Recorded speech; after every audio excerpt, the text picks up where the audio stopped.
खुराक और खाद पानी है, तुष्टीकरण के बिना ये पार्टियां एक दिन भी चल नहीं सकती।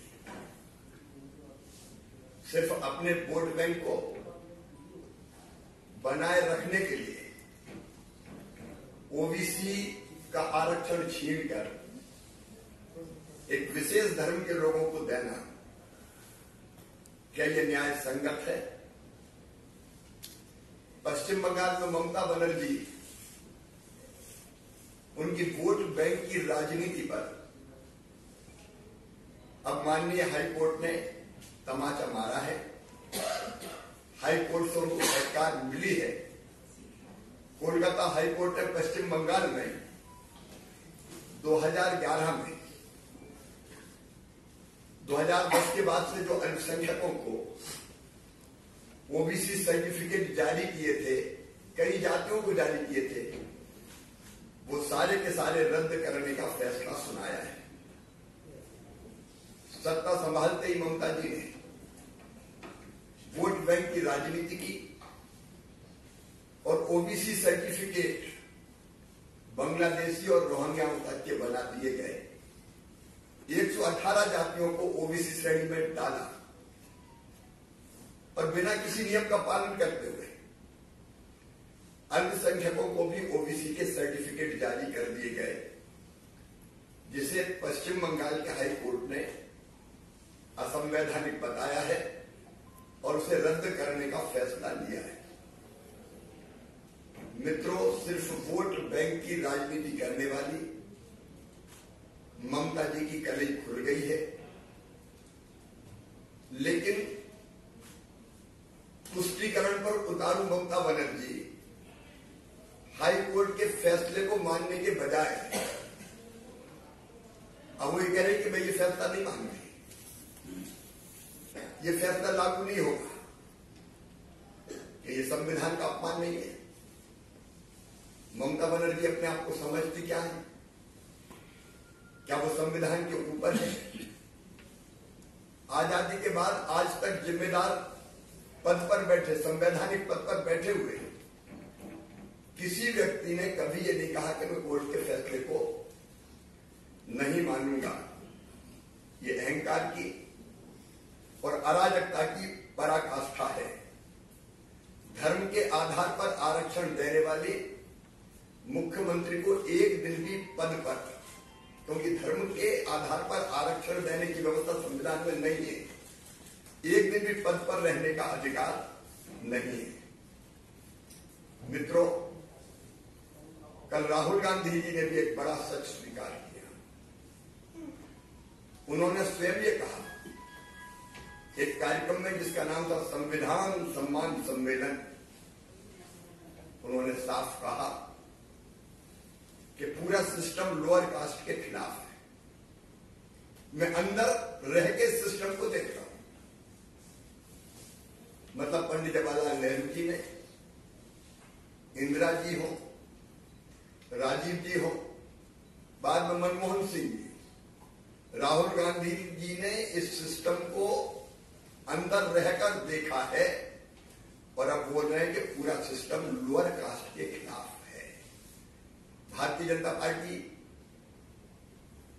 पिछले कई सालों से ये कह रही है कांग्रेस गरीब विरोधी है, कांग्रेस दलित विरोधी है, कांग्रेस आदिवासी विरोधी है, कांग्रेस पिछड़े वर्ग की विरोधी है। सच आखिर सामने आ ही जाता है और कल राहुल गांधी ने इस सच को स्वीकार किया। कब तक गरीबों के साथ अन्याय करेगी कांग्रेस और पिछड़े वर्गों के खिलाफ? जो कुछ कांग्रेस ने किया है वो किसी से छुपा नहीं।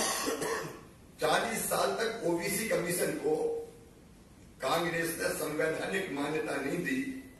ये काम अगर किया तो भारत के यशस्वी प्रधानमंत्री श्रीमान नरेंद्र मोदी जी ने किया। कांग्रेस ने तो दलित हो, ओबीसी हो, पिछड़े वर्ग के लोग हो या आदिवासी हो, उनके हक पर हमेशा डाका डालने का काम किया।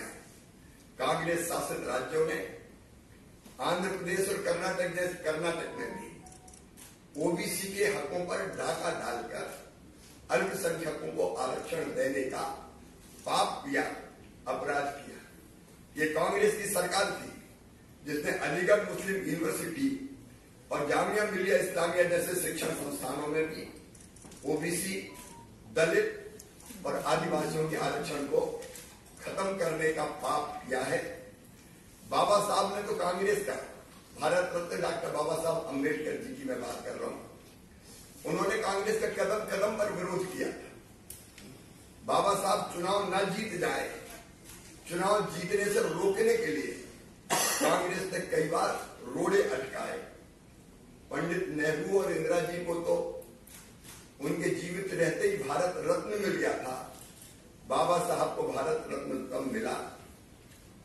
जब भाजपा के समर्थन से सरकार बनी। कांग्रेस ने बाबा साहब के तैल चित्र को भी संसद में लगने नहीं दिया था। बाबा साहब ने पंजाब की एक रैली में कहा था, पंडित नेहरू ने दलितों, पिछड़ों के लिए कभी कुछ नहीं किया। शुरू से कांग्रेस की मानसिकता ही ऐसी रही है, चाहे रंगनाथ मिश्र कमेटी हो और चाहे सच्चर कमेटी, हर बार दलित, पिछड़े और आदिवासियों का हक छीनने की साजिश रखी गई। कांग्रेस का पूरा कालखंड ऐसे ही पापों से भरा हुआ है और वो पूरा का पूरा सच अब राहुल गांधी ने स्वयं स्वीकार किया है। और आज भी कांग्रेस और इंडी गठबंधन के सारे घटक दल इसी तुष्टीकरण की राजनीति पर चलकर दलितों का, आदिवासियों का और पिछड़ों का हक मारने का काम कर रहे हैं। ममता बनर्जी, जिसने अभी ये कहा कि मैं हाईकोर्ट के फैसले को नहीं मानूंगा, उनके साथ मिलकर इंडी गठबंधन में शामिल है। भारतीय जनता पार्टी इस षड्यंत्र को चलने नहीं देगी और देश की जनता भी सच देख रही है। कांग्रेस की और इंडी गठबंधन की तुष्टीकरण की नीति उजागर हो गई है।